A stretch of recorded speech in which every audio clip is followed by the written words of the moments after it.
Hear an address by His Excellency Muhammad Yunus, Chief Advisor of the Interim Government of the People's Republic of Bangladesh. I request protocol to escort His Excellency and invite him to address the Assembly.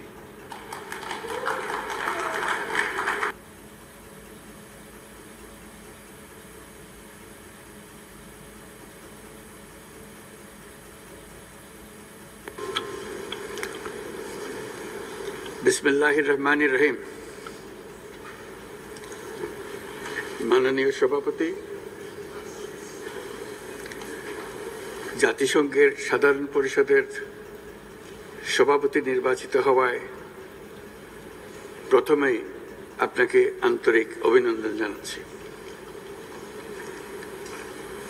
আমি আশ্বস্ত করছি যে আপনার এই দায়িত্ব পালনকালে বাংলাদেশ প্রতিনিধি দল আপনাকে পূর্ণাঙ্গ সহযোগিতা প্রদান করবে। জাতিসংঘের ম্যান্ডেটকে সমুন্নত রেখে বৈশ্বিক সংকট সমূহ নিরসনে মহাসচিব অ্যান্টোনিও গুতেরেসের দৃঢ় প্রতিজ্ঞ সাফল্যমণ্ডিত নেতৃত্বের জন্য তাকেও জানাই আন্তরিক সাধুবাদ। সামিট অব দ্য ফিউচার আয়োজনে আমি মহাসচিবের দূরদর্শী ভূমিকার বিশেষ প্রশংসা করছি। সম্মেলনে যে pact for the future and declaration on future generations সর্বসম্মতভাবে গৃহীত হয়েছে, তা এজেন্ডা 2030 পরবর্তী বৈশ্বিক উন্নয়ন কর্মপন্থা নির্ধারণে বিশেষ সহায়ক হবে বলে আমি মনে করি। বাংলাদেশ বিশ্বাস করে যে এই সম্মেলনের অর্জন বৈশ্বিক সমৃদ্ধি অর্জনের জন্য আমাদের সবার অভিপ্রায় ও সহযোগিতা কাঠামো প্রণয়নে দিক নির্দেশক হিসেবে কাজ করবে। এই জুলাই আগস্ট মাসে বাংলাদেশে যে যুগান্তকারী পরিবর্তন সংঘটিত হয়েছে তার প্রেক্ষিতেই আজ আমি বিশ্ব সম্প্রদায়ের এই মহান সংসদে উপস্থিত হতে পেরেছি। আমাদের গণমানুষের, বিশেষ করে তরুণ সমাজের অফুরন্ত শক্তি আমাদের বিদ্যমান রাষ্ট্র কাঠামো ও প্রাতিষ্ঠানিক আয়োজনগুলো আমূল রূপান্তরের এক নতুন সম্ভাবনার দ্বার উন্মোচন করেছে। আমাদের ছাত্র ও যুব সমাজের আন্দোলন প্রথম দিকে মূলত ছিল বৈষম্য বিরোধী আন্দোলন, পর্যায়ক্রমে তা গণ আন্দোলনের রূপ নিয়েছে। এরপর সারা পৃথিবী অবাক বিস্ময়ে দেখেছে কিভাবে সমগ্র বাংলাদেশের মানুষ একনায়কতন্ত্র, নিপীড়ন, বৈষম্য, অবিচার ও দুর্নীতির বিরুদ্ধে রাজপথ ও সামাজিক যোগাযোগের মাধ্যমে দৃঢ়ভাবে রুখে দাঁড়িয়েছিল। আমাদের ছাত্র জনতা তাদের অদম্য সংকল্প ও প্রত্যয়ের মাধ্যমে একটি স্বৈরাচারী ও অগণতান্ত্রিক শাসন ব্যবস্থা থেকে আমাদের মুক্তি এনে দিয়েছে। তাদের এই সংকল্পের মধ্যেই আমাদের দেশের ভবিষ্যৎ নিহিত।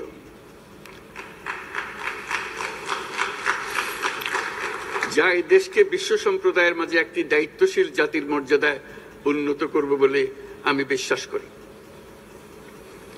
এই গণ আন্দোলন রাজনৈতিক অধিকার ও উন্নয়নের সুবিধা বঞ্চিত বাংলাদেশের আপামর জনসাধারণকে ঐক্যবদ্ধ করেছে। বাংলাদেশের মানুষ উন্নয়ন কর্মকাণ্ডকে অন্তর্ভুক্তিমূলক অংশীদারিত্ব রূপে দেখতে চেয়েছিল। আমাদের জনগণ একটা ন্যায্য, অন্তর্ভুক্তিমূলক ও কার্যকর গণতন্ত্রের জন্য লড়াই করেছে, যার জন্য আমাদের নতুন প্রজন্ম জীবন উৎসর্গ করেছে।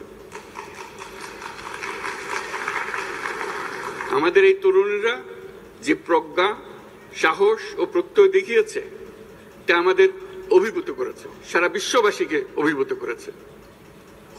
বন্দুকের গুলি উপেক্ষা করে বুক পেতে দাঁড়িয়ে গিয়েছিল আমাদের এই তরুণরা। অবৈধ রাষ্ট্র ক্ষমতার বিরুদ্ধে প্রবলভাবে সোচ্চার হয়েছিল আমাদের তরুণ তরুণীরা, স্কুল পড়ুয়া কিশোর কিশোরীরা। তারা নিঃসঙ্গ চিত্তে উৎসর্গ করেছিল তাদের জীবন। শত শত মানুষ চিরতরে হারিয়েছে তাদের দৃষ্টিশক্তি। আমাদের মায়েরা, দিনমজুররা ও শহরের অগণিত মানুষ তাদের সন্তানদের কাঁধে কাঁধ মিলিয়ে নেমেছিল রাজপথে। তপ্ত রোদ, বৃষ্টি, মৃত্যু ভয়কে তোয়াক্কা না করে তারা সত্য ন্যায়সঙ্গত আকাঙ্ক্ষার বিরুদ্ধে দীর্ঘকালব্যাপী রাষ্ট্রযন্ত্রকে পরিচালনা করার অশুভ ষড়যন্ত্রকে পরাভূত করেছিল। জনগণের এই আন্দোলনে আমাদের জানা মতে প্রায় 800-র বেশি জীবন আমরা হারিয়েছি স্বৈরাচারী শক্তির হাতে। উদারনীতি, বহুত্ববাদ ও ধর্মনিরপেক্ষতার উপর মানুষের গভীর বিশ্বাস থেকেই বাংলাদেশ রাষ্ট্রের অভ্যুদয় হয়েছিল। 1971 সালে যে মূল্যবোধকে বুকে ধারণ করে আমাদের গণমানুষ যুদ্ধ করেছিল, সেই মূল্যবোধকে বহু বছর পরে আবার জেনারেশন জি, যে প্রজন্ম জি, নতুনভাবে আমাদেরকে দেখতে শিখিয়েছে। এরকমটি আমরা দেখেছিলাম 1952 সালের ভাষা আন্দোলনে, বাংলাকে মাতৃভাষা হিসেবে প্রতিষ্ঠার সময়। বাংলাদেশের এই অভ্যুত্থান আগামী দিনগুলোতে বিশ্বের বিভিন্ন প্রান্তে মানুষকে মুক্তি ও ন্যায় বিচারের পক্ষে দাঁড়াতে প্রেরণা যোগাবে। আমাদের মুক্তি ও গণতান্ত্রিক আকাঙ্ক্ষাকে বাস্তবে রূপ দিতে আমি তাই আজ বিশ্ব সম্প্রদায়কে আমাদের নতুন বাংলাদেশের সঙ্গে সম্পৃক্ত হওয়ার উদাত্ত আহ্বান জানাচ্ছি। মাননীয় সভাপতি, যে রাষ্ট্র কাঠামো দুঃসহ হয়ে গেছে তার পুনর্গঠনের জন্য আমাদের তরুণরা, দেশের আপামর জনসাধারণ একমত হয়ে আমার এবং আমার উপদেষ্টা পরিষদের উপর আস্থা রেখে সরকার পরিচালনার এক মহান দায়িত্ব আমাদের উপর ন্যস্ত করেছে। এই দায়িত্ব গ্রহণের পর আমরা গভীর বিস্ময় ও হতাশার সঙ্গে মুখোমুখিভাবে দেখতে পাচ্ছি কিভাবে সর্বগ্রাসী দুর্নীতি একটি কার্যকর গণতান্ত্রিক ব্যবস্থাকে ধ্বংসস্তূপে পরিণত করেছে, কিভাবে রাষ্ট্রের মূল প্রতিষ্ঠানগুলোকে নির্মমভাবে দলীয়করণের আবর্তে বন্দী করে রাখা হয়েছিল, কিভাবে জনগণের অর্থকে লুটপাট করা হয়েছিল, কিভাবে একটি বিশেষ স্বার্থান্বেষী গোষ্ঠী সমস্ত ব্যবসা বাণিজ্যকে অন্যায়ভাবে নিজেদের হাতে কুক্ষিগত করে দেশের সম্পদ অবাধে বিদেশে পাচার করে দিয়েছে। এক কথায়, কিভাবে প্রত্যেকটি পর্যায়ে ন্যায়, নীতি ও নৈতিকতা অদৃশ্য হয়ে গিয়েছিল। এরকম এক অবস্থার দেশকে পুনর্গঠন এবং জনগণের কাঙ্ক্ষিত রাষ্ট্র ব্যবস্থা প্রতিষ্ঠিত করার জন্য আমাদের উপর দায়িত্ব প্রদান করা হয়েছে।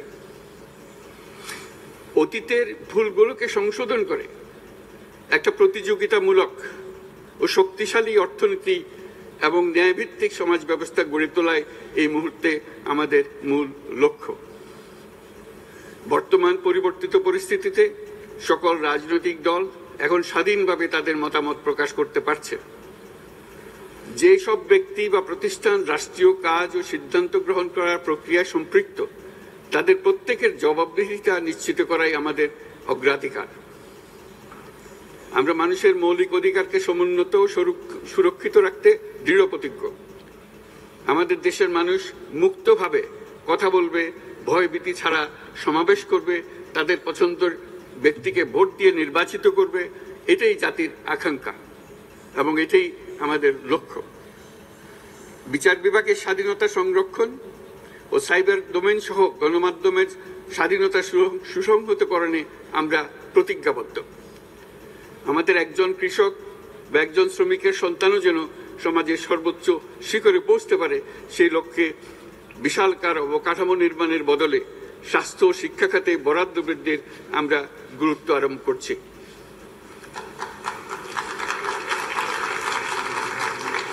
রাষ্ট্র ব্যবস্থার সকল পর্যায়ে সুশাসন ফিরিয়ে আনাই আমাদের অভীষ্ট। বাংলাদেশে যেসব আন্তর্জাতিক, আঞ্চলিক এবং দ্বিপাক্ষিক চুক্তির পক্ষভুক্ত, সেগুলো প্রতিপালনে আমাদের সরকার বদ্ধপরিকর। জাতিসংঘ সহ বহু পাক্ষিক বিশ্ব কাঠামোতে বাংলাদেশের সক্রিয় অংশগ্রহণ ও অবদান অব্যাহত থাকবে। পারস্পরিক শ্রদ্ধাবোধ, মর্যাদা ও স্বার্থরক্ষণের ভিত্তিতে বাংলাদেশ বিশ্বের সকল রাষ্ট্রের সাথে বন্ধুত্বপূর্ণ সম্পর্ক বজায় রাখবে। মাননীয় সভাপতি, গত 7 সপ্তাহের মধ্যে আমাদের সরকার বিভিন্ন গুরুত্বপূর্ণ পদক্ষেপ গ্রহণ করেছে। আমাদের অনুরোধে সাড়া দিয়ে জাতিসংঘের মানবাধিকার বিষয়ক হাই কমিশনার বাংলাদেশের গণ আন্দোলনকালে সংগঠিত মানবাধিকার লঙ্ঘনের বিষয়ে বিস্তৃত অনুসন্ধান এবং এইসব বিষয়ে ঘটনার পুনরাবৃত্তি রোধে পরামর্শ প্রদানের জন্য একটা ফ্যাক্ট ফাইন্ডিং কমিশন গঠন এবং তার কাজ শুরু করার জন্য দ্রুত বাংলাদেশে পাঠিয়ে দিয়েছে। আমি তাকে বাংলাদেশের পক্ষ থেকে অশেষ ধন্যবাদ জানাচ্ছি। দায়িত্বভার গ্রহণের 2 সপ্তাহের মধ্যে আমরা গুম প্রতিরোধে যে আন্তর্জাতিক কনভেনশন রয়েছে তাতে যোগদান করেছে।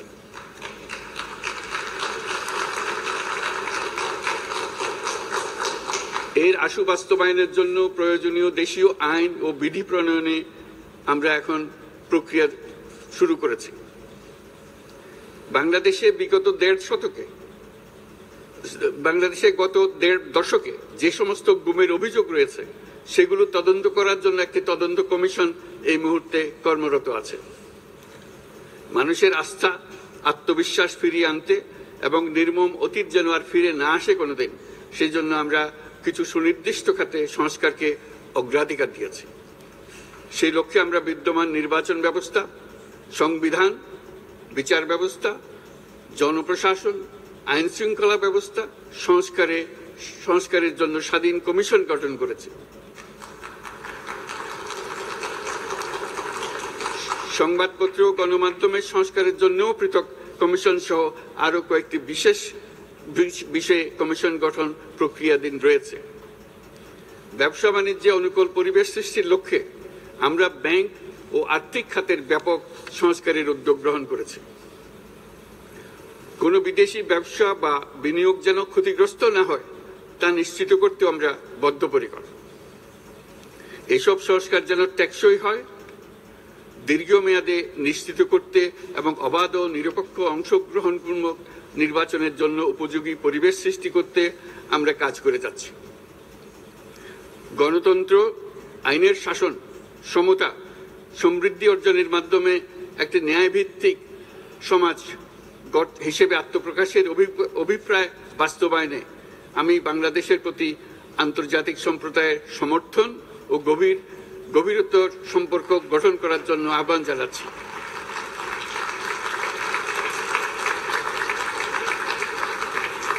মাননীয় সভাপতি, বাংলাদেশ মনে করে যে শান্তি রক্ষা ও সংঘাত মোকাবেলা জনগণের সমৃদ্ধি নিশ্চিত করার মূল চালিকা শক্তি। সাম্প্রতিক বিপ্লবকালে আমাদের ইতিহাসের সবচেয়ে কঠিনতম সময়ে জনগণের মুক্তির আকাঙ্ক্ষা পূরণে তাদের পাশে দৃঢ়ভাবে দাঁড়িয়ে আমাদের সাহসী সশস্ত্র বাহিনী সমূহ আরও একবার শান্তির প্রতি তাদের অঙ্গীকার প্রমাণ করেছে।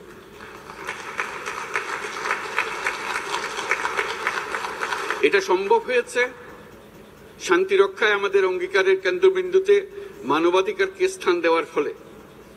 জাতিসংঘের পিস বিল্ডিং কমিশনের সূচনা লগ্ন থেকেই শান্তি রক্ষার মতো শান্তি বিনির্মাণেও বাংলাদেশ সমান অঙ্গীকার ব্যক্ত করে এসছে। আমাদের দিনগুলোতে আমরা জাতিসংঘের শান্তি রক্ষা কার্যক্রমে আমাদের মূল্যবোধ ভিত্তিক অবদানের ধারাবাহিকতা রক্ষা, সমুন্নত ও প্রসারিত করতে বদ্ধপরিকর।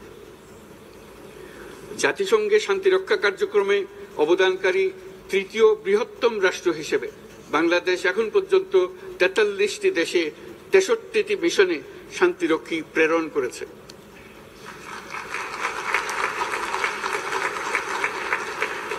বসনিয়া থেকে শুরু করে কঙ্গো পর্যন্ত বিশ্বের বিভিন্ন প্রান্তে এসব মিশনে দায়িত্ব পালনকালে 168 জন বাংলাদেশি শান্তিরক্ষী নিজেদের জীবন বিসর্জন দিয়েছে। আমরা আশা করি যে কোনো অবস্থায় নানা প্রতিকূলতা সত্ত্বেও জাতিসংঘের ভবিষ্যৎ শান্তিরক্ষী কার্যক্রমগুলোতে বাংলাদেশের প্রতিরক্ষা বাহিনীর সদস্যরা একইভাবে অবদান রাখার সুযোগ পাবে।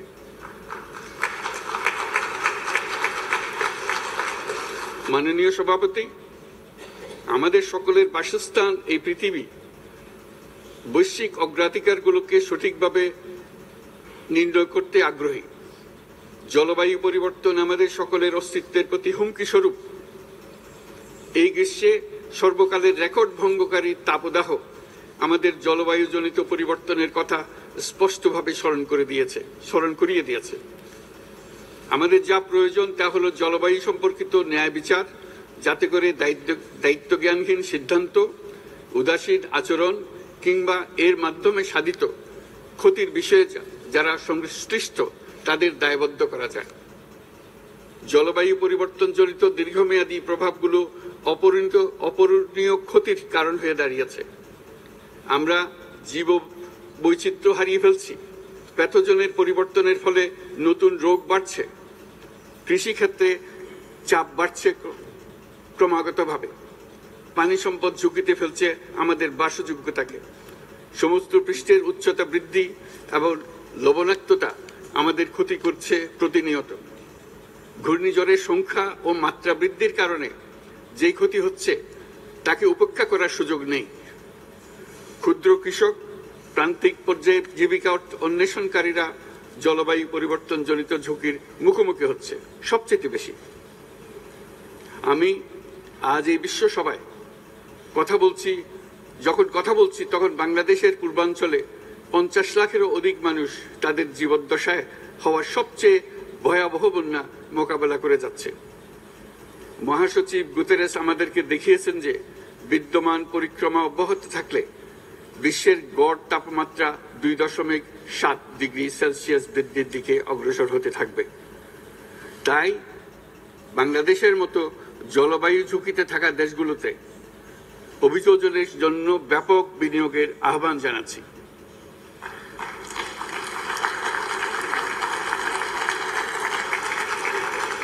এছাড়াও উদ্ভাবনী শক্তির প্রয়োগ, অতিরিক্ত অর্থায়নের মাধ্যমে লস এন্ড ড্যামেজ ফান্ডকে কার্যকর করা আমাদের জন্য অত্যন্ত গুরুত্বপূর্ণ। একইভাবে আমাদের প্রয়োজন প্রযুক্তির সহজলভ্যতা, সক্ষমতা বৃদ্ধি। নির্দিষ্ট করে বললে আমাদের দরকার জীবন রক্ষাকারী প্রযুক্তি, বিশেষত কৃষি, পানি এবং জনস্বাস্থ্য খাতে, যেখানে ক্ষুদ্র ক্ষুদ্র উদ্ভাবন এবং সমাধানসমূহ ঝুঁকিতে থাকা জনগোষ্ঠীকে রক্ষা করতে পারে। জলবায়ু সংকটের মোকাবেলা এবং বৈশ্বিক অর্থনীতি সুসংহতকরণে আমাদের যুগপৎভাবে কাজ করতে হবে। বিশ্ব সম্প্রদায় এখন কার্বন মুক্ত পৃথিবী গড়ে তুলতে মনোযোগী হচ্ছে। বিশ্বের অধিকাংশ মানুষকে এই ধরনের পরিবর্তনের সুফলভোগী করতে হলে নেট জিরো পৃথিবীর দিকে আমাদেরকে অগ্রসর হতে হবে। বাংলাদেশের মতো দেশগুলোকে সাথে নিয়ে যেতে হবে। তা না হলে পারস্পরিক দায়িত্ববোধের মাধ্যমে পারস্পরিক সমৃদ্ধি অর্জনে আমাদের সার্বজনীন অঙ্গীকার পূরণে পিছিয়ে পড়ব আমরা। এই ক্ষেত্রে আমি বিশ্বাস করি সমগ্র বিশ্ব একসাথে 3-0 লক্ষ্য অর্জনের ধারণা বিবেচনা করে দেখতে পারে, যার মাধ্যমে আমরা শূন্য দারিদ্র্য, শূন্য বেকারত্ব এবং শূন্য নেট কার্বন নিঃসরণ অর্জন করতে পারি। যেখানে পৃথিবীর প্রতিটি তরুণ তরুণী চাকরি প্রার্থী না হয়ে বরং উদ্যোক্তা হিসেবে নিজেকে প্রতিষ্ঠিত করার সুযোগ পাবে।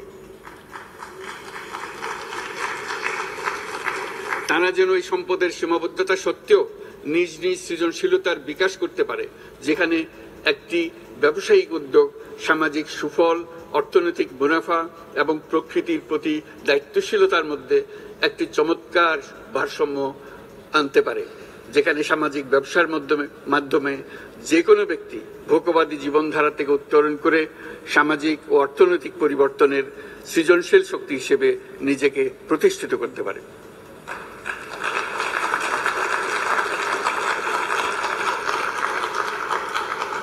এই সময়ে তাই প্রয়োজন উন্নত উন্নয়নশীল সকল দেশসমূহ এবং বিভিন্ন অংশীদারদের মধ্যে নতুন দৃষ্টিভঙ্গি, নতুন মূল্যবোধ এবং নতুন একতা।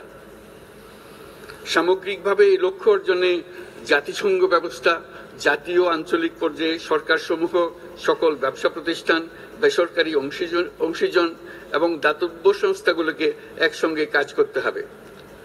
আমাদের অর্থনৈতিক কাঠামোতে সামাজিক ব্যবসাকে স্থান দিলেই নিচের অর্ধেকাংশ মানুষের জীবনে তা বিরাট পরিবর্তন আনতে পারে।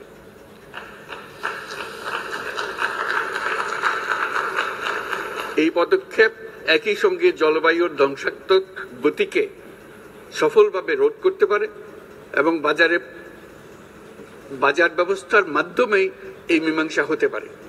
এ বিষয়ে আমি মহাসচিব গুতেরেসের বিশেষ দৃষ্টি আকর্ষণ করছি।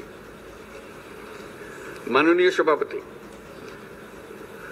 বহুমুখী সংকটে জর্জরিত বর্তমান বিশ্বে যুদ্ধ এবং সংঘাতের ফলে ব্যাপক ভিত্তিতে মানুষের অধিকার খর্ব হচ্ছে। বিশ্ববাসীর উদ্বেগ এবং নিন্দা সত্ত্বেও গাজায় গণহত্যা থামছে না।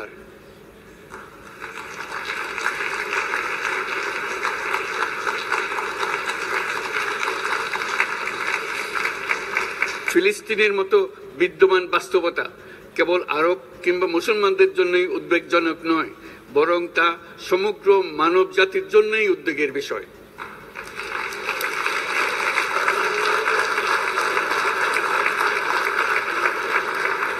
একজন মানুষ হিসেবে প্রত্যেক ফিলিস্তিনির জীবন অমূল্য।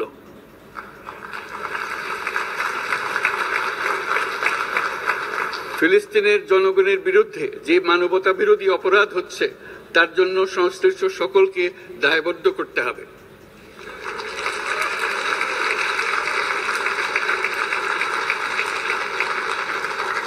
ফিলিস্তিনের জনগণের উপর চলমান নৃশংসতা, বিশেষত নারী এবং শিশুদের সাথে প্রতিনিয়ত যে নিষ্ঠুরতা বিশ্ব দেখাচ্ছে, তা থেকে নিস্তারের জন্য বাংলাদেশ অনতিবিলম্বে সম্পূর্ণ যুদ্ধবিরতির আহ্বান জানাচ্ছে।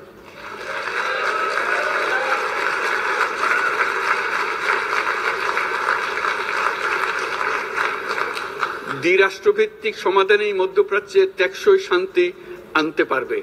তাই জাতিসংঘ সহ আন্তর্জাতিক সম্প্রদায়ের সকলকে এর বাস্তবায়নের জন্য এখনই উদ্যোগ নিতে আহ্বান জানাচ্ছি।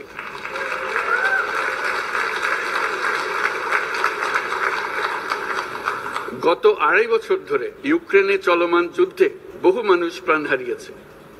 এই যুদ্ধের প্রভাব সর্বব্যাপী, এমনকি বাংলাদেশের অর্থনীতিতেও এর নেতিবাচক প্রভাব আমরা অনুভব করছি।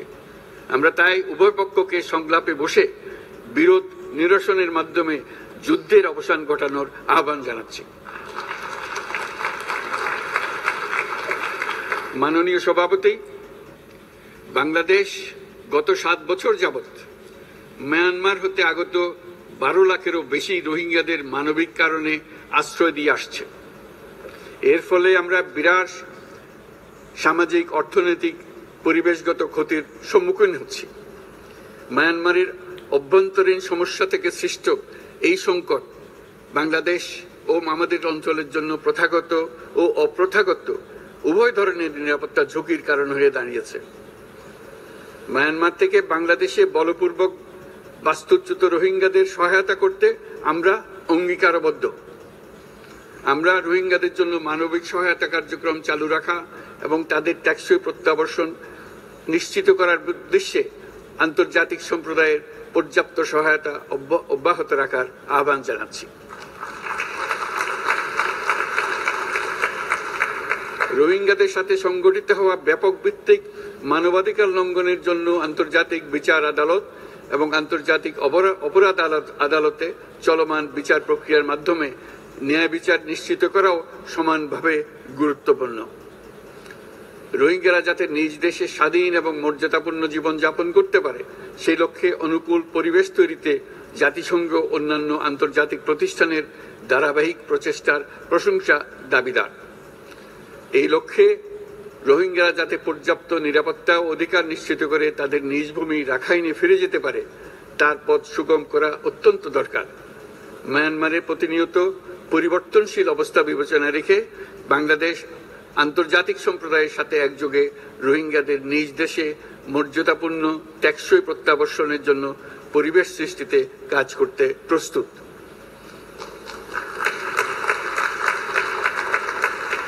মাননীয় সভাপতি, রাজনৈতিক মুক্তি এবং সামাজিক অর্থনৈতিক জাগরণ ব্যতীত শান্তি ও নিরাপত্তা নিশ্চিতে সাফল্য অর্জন করা সম্ভব নয়। প্রায় এক দশক পূর্বে বিশ্ব সম্প্রদায় সর্বসম্মতক্রমে এজেন্ডা 2030 প্রণয়ন করেছিল। আমরা সবাই আমাদের সামষ্টিক আকাঙ্ক্ষা ও বিশ্বাস অর্পণ করেছি এই সার্বজনীন টেকসই উন্নয়ন অভিষ্টগুলো অর্জনে। সার্বিকভাবে মাত্র 17% ও কম লক্ষ্যমাত্রা অর্জন হয়েছে। স্পষ্টতই এই ক্ষেত্রে অনেক উন্নয়নশীল রাষ্ট্র আরও পিছিয়ে আছে। উন্নয়নশীল দেশগুলোকে এসডিজি অর্থায়নের বছরে প্রায় 2.5 থেকে 4 ট্রিলিয়ন মার্কিন ডলারের সমান ঘাটতি মোকাবেলা করতে হচ্ছে। উন্নয়নশীল বিশ্বের ঋণের বোঝা, ক্ষয়িষ্ণু আর্থিক সক্ষমতা এবং জলবায়ু পরিবর্তনের ক্ষতিকর প্রভাবের কারণে বাংলাদেশের মতো দেশগুলিতে বেশি ঝুঁকিতে রয়েছে। আমরা আশা করি উন্নয়নের জন্য অর্থায়ন সংক্রান্ত চতুর্থ আন্তর্জাতিক সম্মেলনে এই ধরনের জটিল এবং কাঠামোগত সমস্যাগুলোর দিকে নজর দেওয়া হবে। বহুপাক্ষিক আর্থিক প্রতিষ্ঠানগুলোকে এমন অভিন্ন লক্ষ্যে নিয়ে যাওয়ার কাজ করতে হবে যাতে সকল রাষ্ট্র সমানভাবে সম্পদ ও সুযোগের ব্যবহার করতে পারে। তারা নিজেদের কর্মসূচিতে সামাজিক ব্যবসাকে গুরুত্বপূর্ণ ভূমিকা দিতে পারে, যাতে নিম্ন আয়ের দেশগুলোর বাস্তবতাকে বিশেষভাবে মোকাবেলা করা যায়, যা ব্যবসায়ী উদ্যোগ এবং ব্যক্তির সৃজনশীলতাকে উদ্বুদ্ধ করে, যা বঞ্চিত জনগোষ্ঠীকে বিশালভাবে সহায়তা করে। এই ক্ষেত্রে অবৈধ অর্থের প্রবাহ এবং উন্নয়নশীল দেশগুলো থেকে সম্পদ পাচার বন্ধ করা অত্যন্ত আবশ্যক। উন্নয়নশীল দেশগুলো থেকে পাচার হয়ে যাওয়া সম্পদ ফেরত আনার জন্য আন্তর্জাতিক সহযোগিতা জোরদার করতে হবে। আমরা আশা করি কর ফাঁকি রোধে আন্তর্জাতিক কর কনভেনশন অতি শীঘ্রই গৃহীত হবে। মাননীয় সভাপতি, আমরা যে নিবিড়ভাবে সংযুক্ত বিশ্বে বসবাস করছি, সেখানে অভিবাসন এবং মানুষের অবাধ প্রবাহ এক অলঙ্ঘনীয় বাস্তবতা। বাংলাদেশি নাগরিকরা প্রতিনিয়ত বিভিন্ন দেশে অভিবাসী হিসেবে যাচ্ছেন। তারা বিভিন্ন দেশে তাদের কর্মসংস্থানের সন্ধানে আছেন। বিশ্বের বিভিন্ন প্রান্তে এই মুহূর্তে প্রায় 1.5 কোটি প্রবাসী বাংলাদেশি আছেন। সকলের জন্য অভিবাসনের উপযোগিতা নিশ্চিত করতে বিশ্ব সমাজকে নিরাপদ, সুশৃঙ্খল এবং নিয়মিত মর্যাদাপূর্ণ অভিবাসনের পথ সুগম করতে হবে। আন্তর্জাতিক সম্প্রদায়কে অভিবাসীদের মানবাধিকার এবং তাদের প্রতি মানবিক আচরণ নিশ্চিত করতে হবে। অভিবাসনের উপর 2018 সালে যে গ্লোবাল কম্প্যাক্ট অন মাইগ্রেশন গৃহীত হয়েছে, তার পূর্ণ বাস্তবায়নে বাংলাদেশ প্রতিশ্রুতিবদ্ধ এবং একই সাথে অনিরাপদ অভিবাসন রোধেও আমরা বদ্ধপরিকর।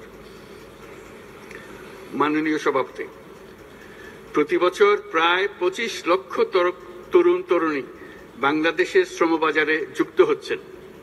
বাংলাদেশের বিপুল জনশক্তির প্রায় 2/3 তরুণ।